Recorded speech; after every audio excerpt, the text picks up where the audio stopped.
Jaya Radha Madhava Kunja Bihari.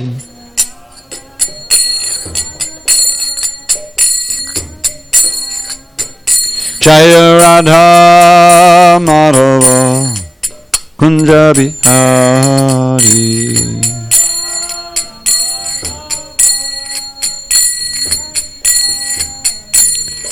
Gopi Jana Vallabha Girivardhari.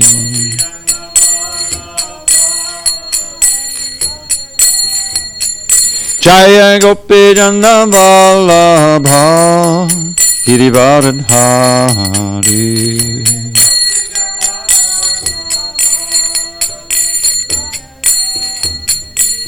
Yashodanandana Prajajana Randana. Yashodanandana Prajajana Randana. Yamuna Tira Vanachari. Yamuna Tira Vanachari. Jaya Radha Madhava Kunja Bihari.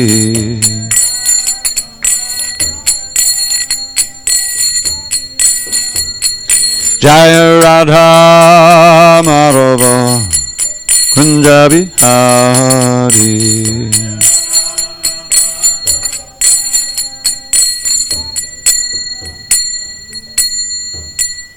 Jai Mr. Pad Paramahansa, Dravida Dasa, Ashtottara Shri Srimad, His Divine Grace, Srila A.C. Bhaktivedanta Swami Prabhupada Ki Jai. ISKCON BBD Founder Acharya, Srila Prabhupada Ki Jai. Jai Mr. Pad Paramahansa, Dravida Dasa, Ashtottara Shri Srimad, His Divine Grace, Srila Bhakti Siddhanta Saraswati Thakur Ki Jai. Ananda Koti Vaishnavin Ki Jai. Namacharya Srila Haridas Thakur Ki Jai. Grantaraj Srimad Bhagavatam Ki Jai. Samaveda Bhaktivinoda Ki Jai. All glories to the assembled devotees. All glories to the assembled devotees. All glories to the assembled devotees. All glory to Shri Guru and Gauranga. I have to ask a favor. You know how to set that thing up. I've overheated myself. Yeah, just on low and toward me. Thank you. Narayana Namaskritya Narang Chaiva Narottamam Devim Saraswatim Vyasam. How'd it get so noisy? Anyway, pull that one out. Try the other one. Making a racket? I asked her to do, yeah. See if you can activate that one over there. But you, no, pull it over and plug it in. There's no place to plug it in over here anyway. Okay, proceeding on. Where were we? Did I do Narayana? Okay, did I do it? Narayana, how's it start? Say it again. Narayana Namaskritya. Did I do that one? I did one. Nashtaprayasha Bhadreshu Nityam Bhagavata Sevaya Bhagavatyuttama Shloke Bhakti Bhavati Naishtaki. By regular attendance in classes on Srimad Bhagavatam and by rendering devotional service to the pure devotee, all that is inauspicious within the heart is destroyed almost to nil, and loving devotion to the Supreme Lord, who is glorified in transcendental songs, is established as an irrevocable fact. Om Namo Bhagavate Vasudevaya. Om Namo Bhagavate Vasudevaya. Om Namo Bhagavate Vasudevaya. On this 28th day of September 2019 in SanDiego, we're reading from Srimad Bhagavatam, translation and commentary by His Divine Grace A.C. Bhaktivedanta Swami Prabhupada. We are in Canto 4, The Creation of the Fourth Order, Chapter 19, King Prithu's 100 Horse Sacrifices. Text number 9. Sindhavo ratna nikaran Gideyo nam chaturbadham Upayanam upajahru Sarve loka sapalakaha Sindhavo ratna nikaran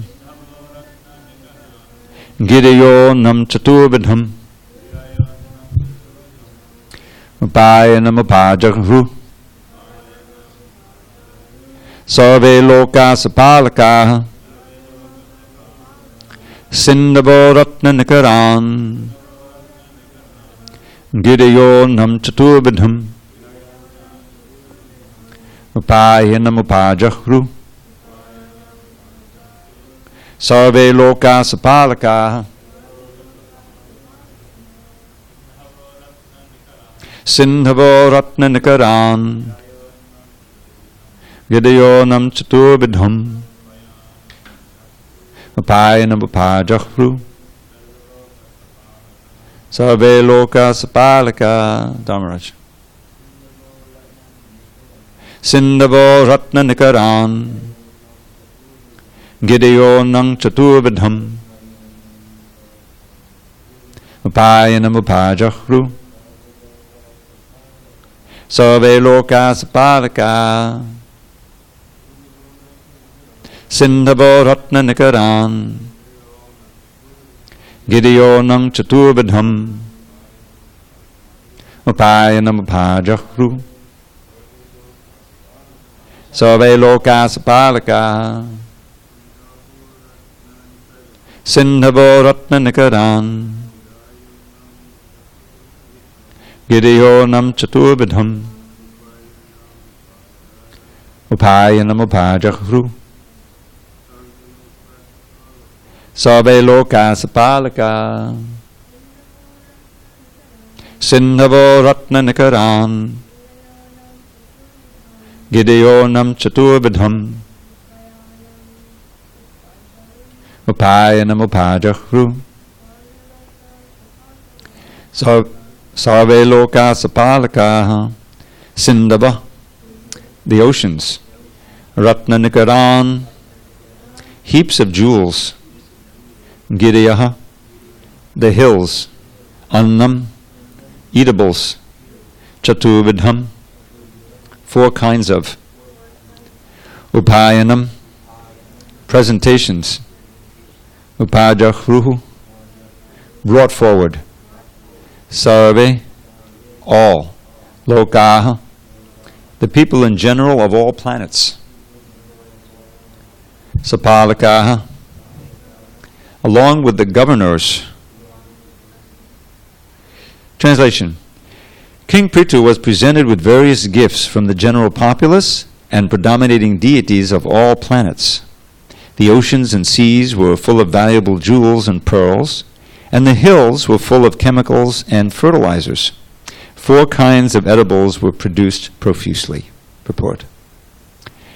As stated in the Sri Ishopanishad, this material creation is supplied with all the potencies for the production of all necessities required by the living entities, not only human beings, but animals, reptiles, aquatics, and trees.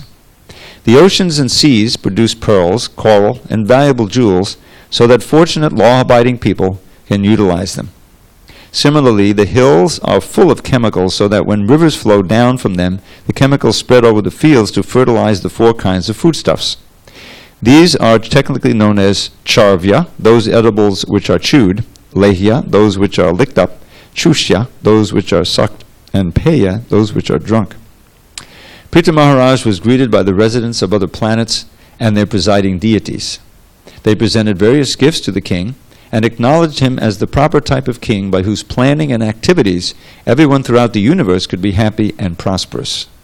It is clearly indicated in this verse that the oceans and seas are meant for producing jewels, but in Kali Yuga the oceans are mainly being utilized for fishing.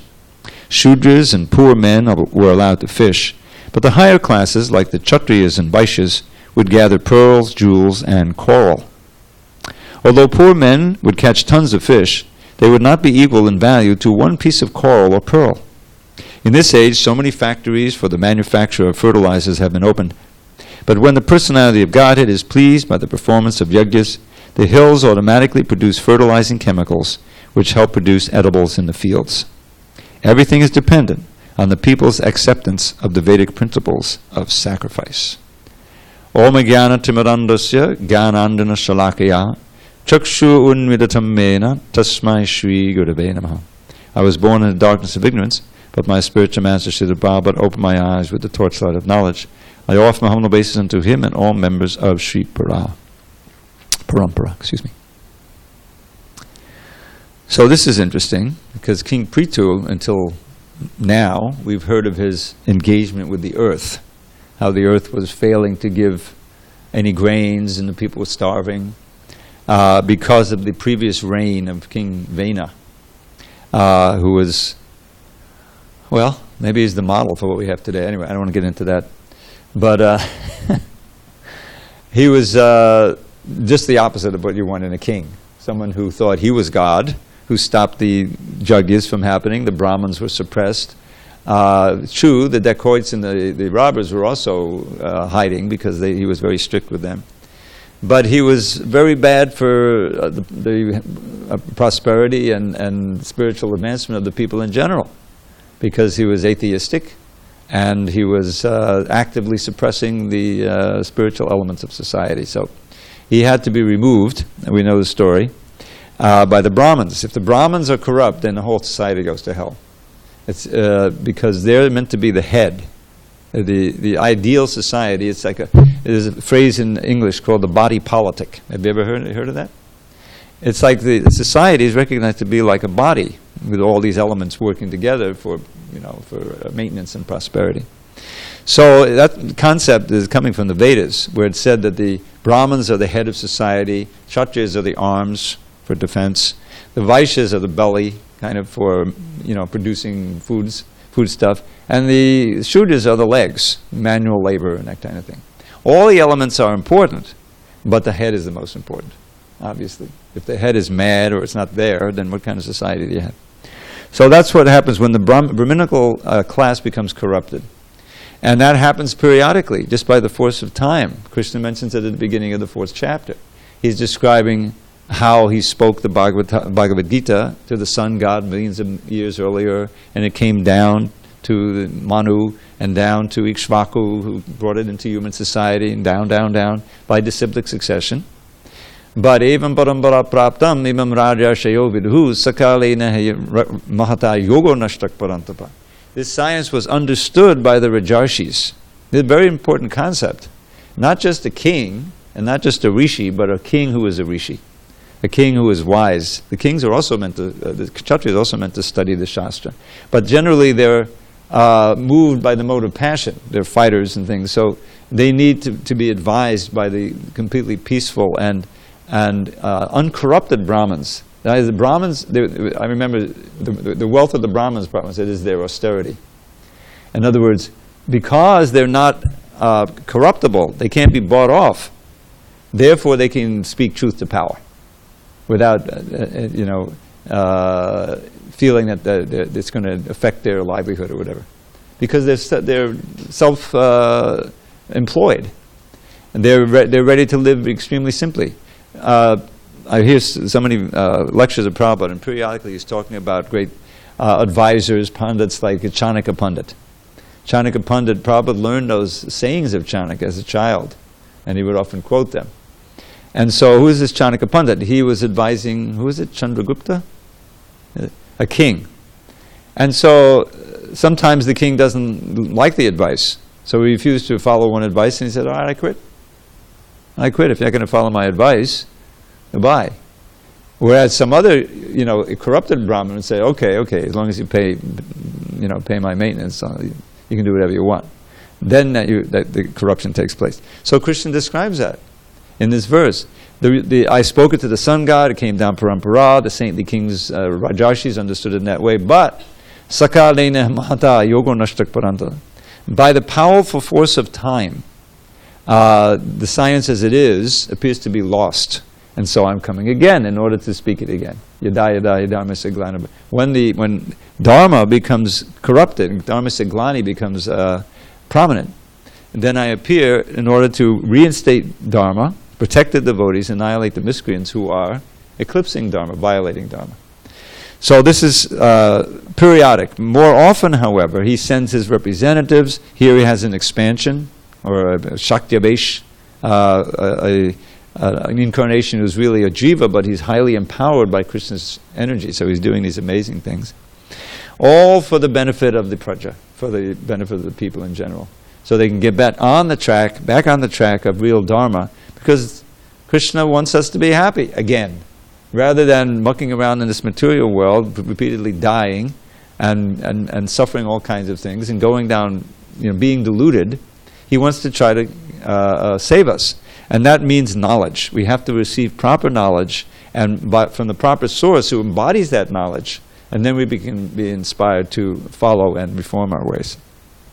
So what we're reading now is that not only on earth, but on the higher planets also, they're recognizing the glory of King Prithu, and all of this is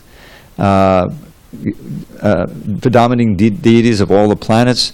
And then he's giving examples of how the earth, we heard some already, the earth cooperates, and the earth is producing its bounty, like the pearls from the ocean, jewels, and the different kinds of food. I don't remember this part where the hills, when the rains come, they wash down these fertilizing chemicals. That's some new information that I've forgotten.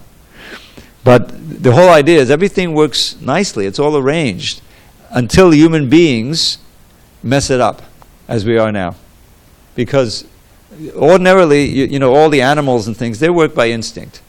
There's a balance there of the different animals, the birds, the insects, But when human beings try to exploit nature in artificial ways, like all of these huge, what do they call it? Agribusiness, it's agriculture. They use so much technology, so many chemicals, poison chemicals, to artificially grow, million acres of some cash crop, rather than some balanced, a little here, a little there, leaving it fallow.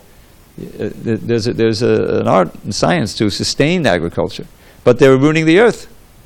When the only motive is the immediate profit, or a little, to build the business and make more and more billions and everything, then you've got the demons running. The Vaishyas have become corrupted completely. They're meant to have trade and cow protection thing, but they're just running riot all over the world.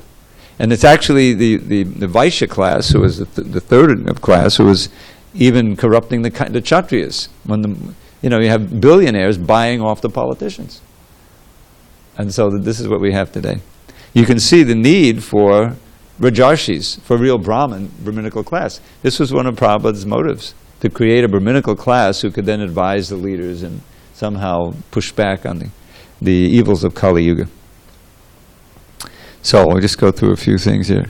Now, to be honest with you, I never could exactly figure out these four kinds of foodstuffs. Chewed. Well, practically that's everything, right? I mean, you got liquids and solids. If you're going to have solids, you got to chew them. But then you have some which are sucked. What does that mean? Like sugar cane? Sugar cane. Maybe I pops. And which are drunk. Okay, liquids. Anyway, this is the four divisions of foodstuffs. We sing it every morning. Chaturvadashi Bhagavat Prasad.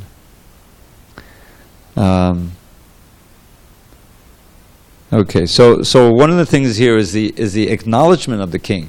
I'm just reading in the Krishna book about Yudhishthira and how he wanted to perform the Rajasuya sacrifice. There's several chapters about that. Rajasuya said, very elaborate sacrifice. You have to. One of the prerequisites is that you get tribute from all the kings. Your sovereignty, your supremacy has to be acknowledged. So to perform the Rajasuya requires a lot of wealth. So Yudhishthira, he sent out his four brothers, Bhimasen, Arjun, Nakula, and Sahadev, to 4 different directions, and they approached the kings, because of many different kings, for tribute. If they gave tribute for the Rajasuya, that means that they recognize Yudhishthira as the emperor. If they didn't, then there's a fight. But most of them they recognize because he's a dharmic king. He's not, But there was one problem. There was one king that didn't recognize. Who remembers? Starts with a J. Jarasandha.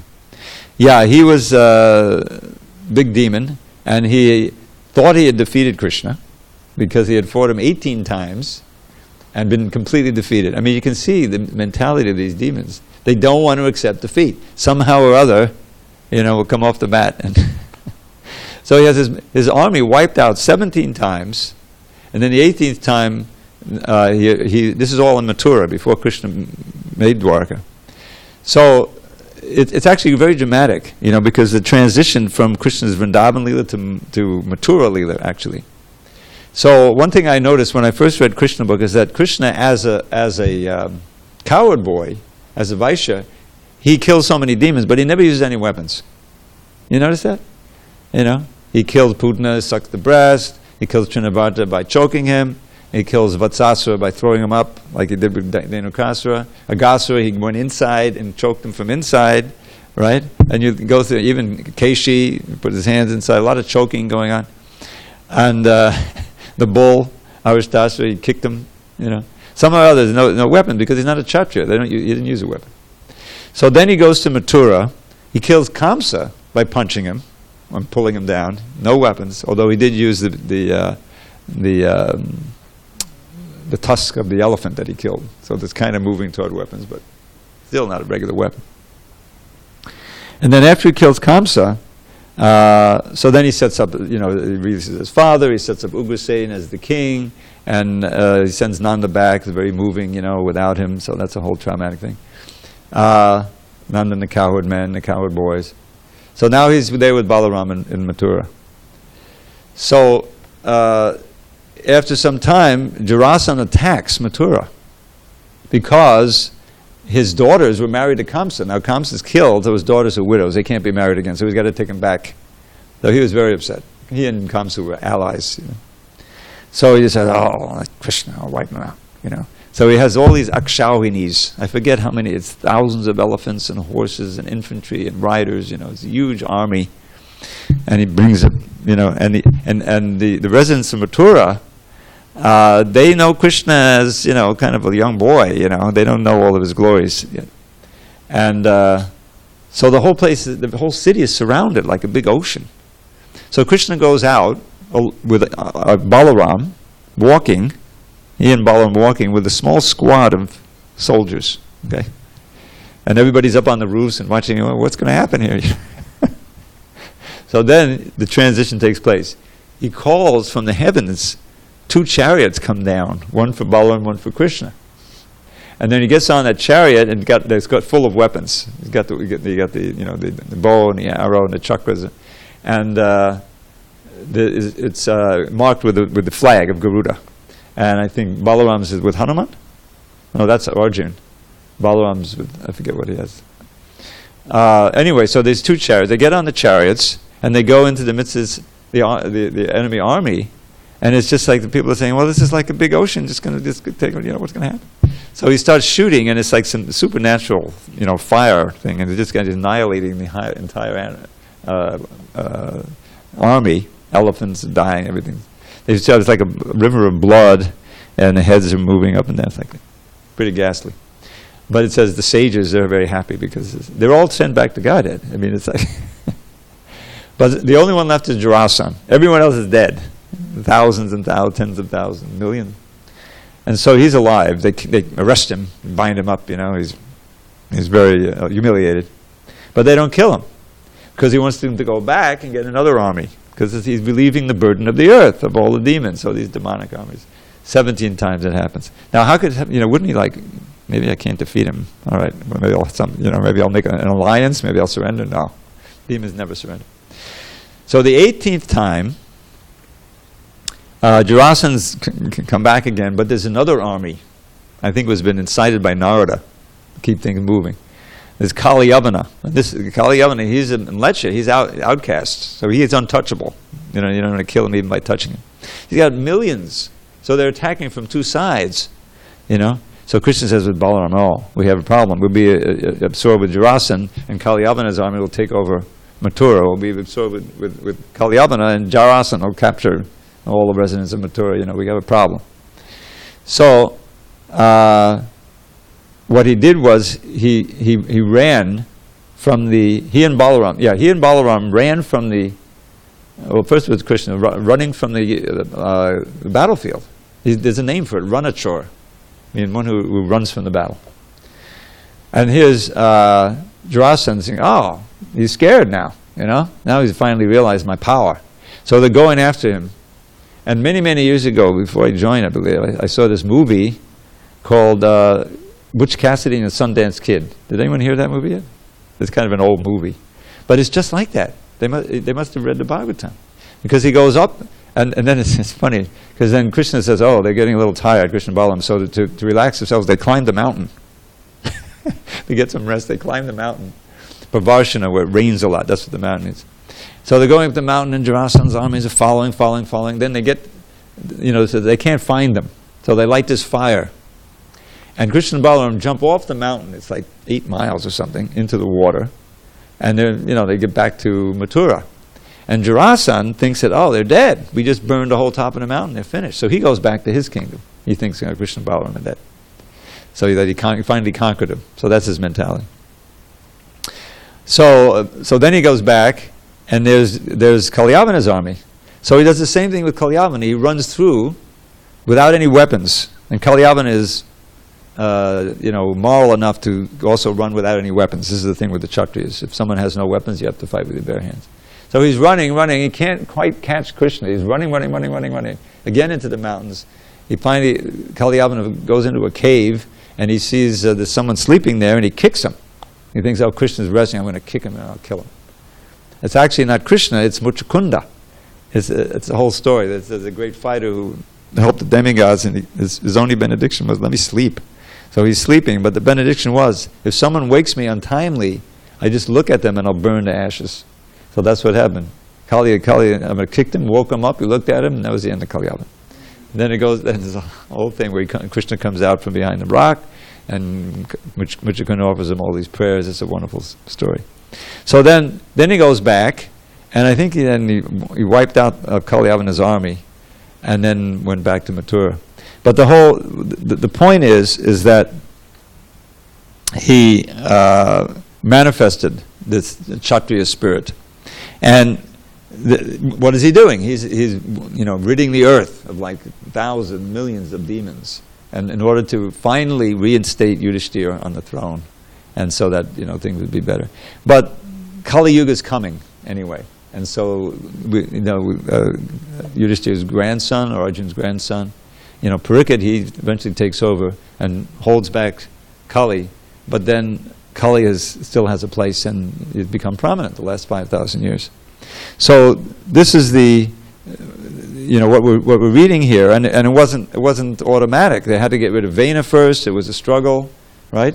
In other words, Prithu had worked hard, so to speak, in order to establish this wonderful situation where the nature is working nice, the earth is providing, and things like that. So it's always a struggle for the devotees, representatives of Krishna, to turn people toward Krishna consciousness, which is the only hope for humanity, really. Otherwise, it's right there in the Bhagavad Gita, is that when the lower modes take over, then you become demonic. You become completely self-centered. Any sense of morality is weakened, and you're completely absorbed in material life and so forth. But here we see what's the opposite of that? Sacrifice. The mood of sacrifice. Sacrificing one's own benefit, or formally sacrificing some wealth for the greater good, for the benefit of others, and especially for the benefit of Krishna. The sacrifice to Krishna, I was just hearing a lecture Prabhupada was talking about this idea of being a debtor. We're in this society, we're in this world, we take everything for granted, but when the sun is coming down, we're breathing the air, the food, other people, other living beings, we owe so much. You come into this world, Devarshi Bhutapta Nrinam Patinam Nakinkara and Rinicharaja. This is a list. The Devas who provide the sun and the moon, and there's millions of them. even down to your own blinking your eyes, Everything is under control of an intelligence. So we take it all for granted, and we think we can exploit because we have no vision. But this is how everyone comes in, a debtor, and if you don't pay the debt by recognizing the supremacy, offering sacrifice, then you become a thief, and the thief gets punished by scarcity and so many things. So that was the situation when Vena had stopped all the sacrifices. So this is, remember, the scene here is he's getting ready to perform these 100 horse sacrifices. And so everybody's come down to see this is the ideal king. So how to get out of those debts? We're not going to start performing all these varieties of Vedic sacrifice. But this verse describes Devashi Bhutatu Rinam Nakinkaronayam Rini. Rini means debtor. So Rajan Sarvatmanayak Shadanam Shadanyam Kato Mukundam Paridityakartam. That if one takes shelter of Krishna, who's worthy of taking shelter of, then his activities, which are all in the mood of sacrifice for Krishna, then all the debts are squared. It's like you consolidate, you have this credit card, that credit card, you consolidate it into one, and then you just pay one monthly and you're free. You see? So that's what we're trying to do. We don't have to feel that we're indebted. We are indebted to the spiritual master. We can never repay that debt. But all these other debts that normally would have, the Pitris, forefathers, this is Amavasya. It's a great day to perform Shraddha. The Shraddha ceremony is for the benefit of your forefathers or mothers. And that you don't know what situation they're in, so you offer pinda, you offer prasadam to Krishna in their name, whatever, and they're relieved of some sinful reaction. It's for the benefit. But devotees, if you just chant Hare Krishna and become a good devotee, you're doing much better for all your forefathers and descendants. We don't realize. Prahlad prayed that his father would be relieved of his sinful reaction for all he did, and they're saying, "Oh, don't worry. So many generations before and after you have been delivered because of your intense devotion. So you're doing the best thing you can do for all your relatives just by being a good devotee." It's a fact. Okay, if there's no discussion, we can go on. I might have to end a little early today because I have a meeting here at 10 o'clock and I have a lot to do before then. All right, we'll read one more. Iti chadhokshajeshasya pritos tu paramodayam asuyan bhagavan indra patighatam achikarat.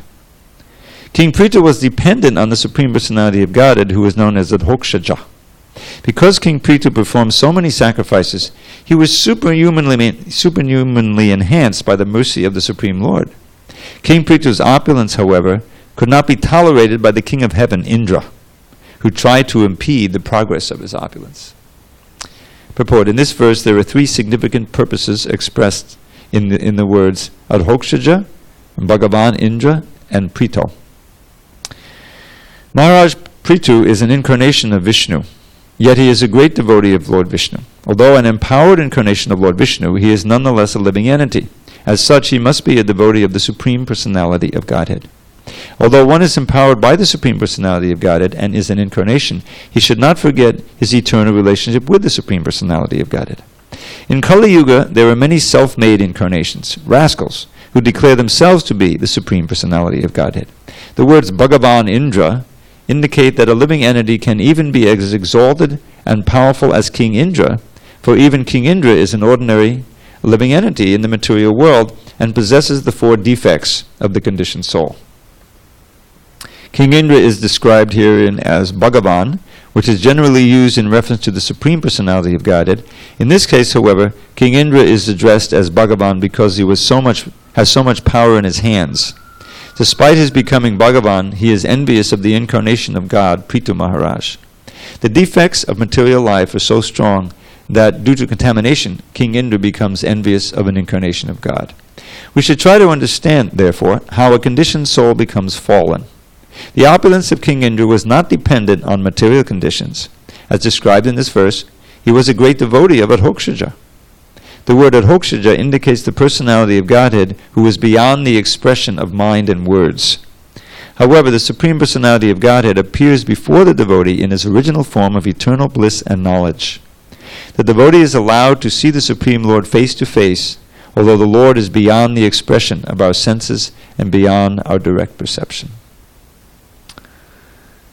So again, we see that in this material world, no matter how pure the situation is, there's always the threat that there's going to be someone or something that is against, atheistic.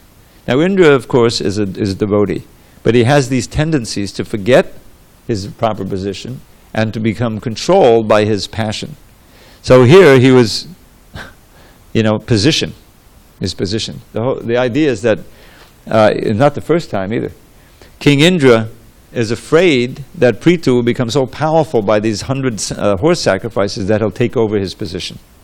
That's his whole motive in what he's going to do, which is to steal the 100th horse, so that he can't do 100 horse sacrifices.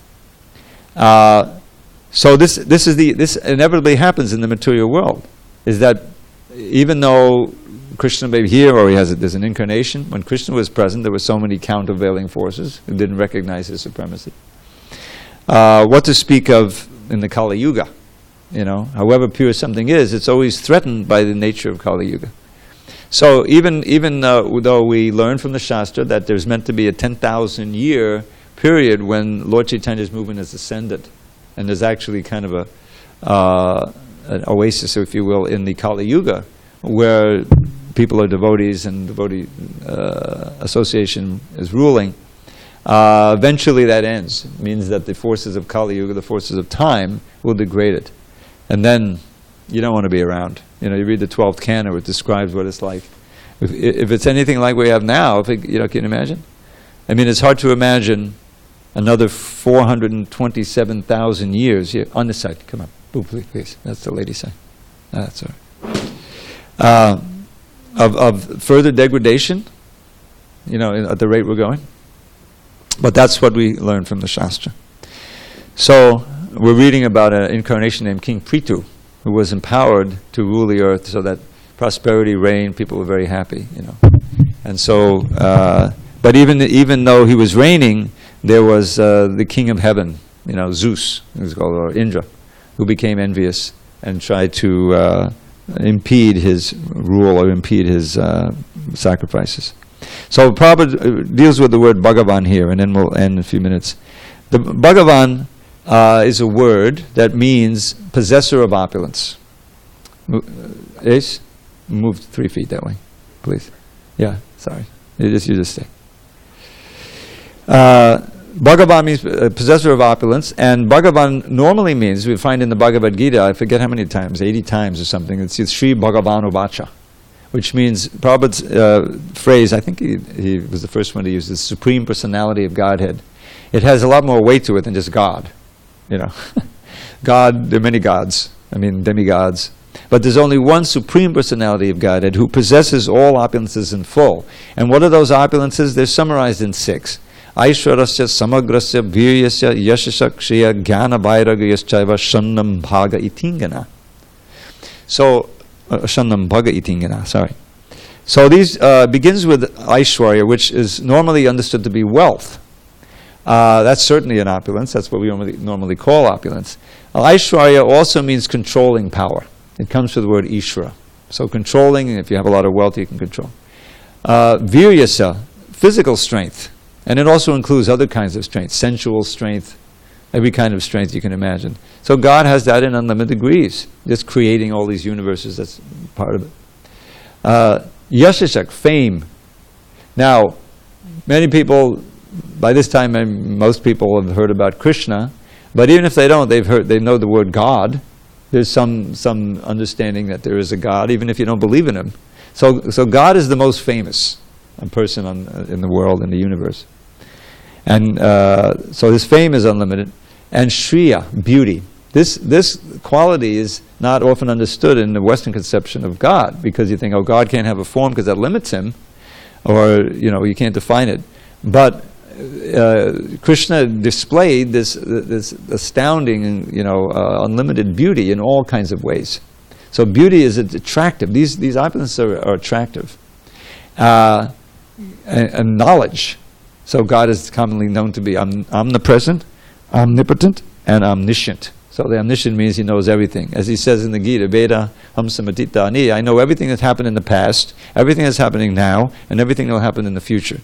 That's the standard of omniscience. It's inconceivable. And finally, even though he has all these opulences, he's detached. He has vairagya. He's not attached to anything because he's self-satisfied. So this is what real Bhagavan means. Now Bhagavan can also mean any great person is called Bhagavan. In this case it means Indra. Indra has great power, he has great longevity, but he's no match for Krishna. And that's proved by our famous Govardhan Leela, which is another thing we don't have time to deal with. So as I said, I have to leave a little early. If there's any final comment or question, we can entertain it. Otherwise, I'll end with it. Yes, go ahead. What does Pritu mean? You know, God, it came up earlier in this chapter, but I'm going to have to research it. You know, the significance of his name. You know, it has something to do with the earth, which is called Prithvi. Prithvi is a word for earth. So the fact that so much of this is taking place and where he's encouraging the earth to start producing again, you know, and he's ruling the earth, that I think it relates to that. I'll try to find the exact meaning. All glories to the Prabhupada. Hari Hari Bol.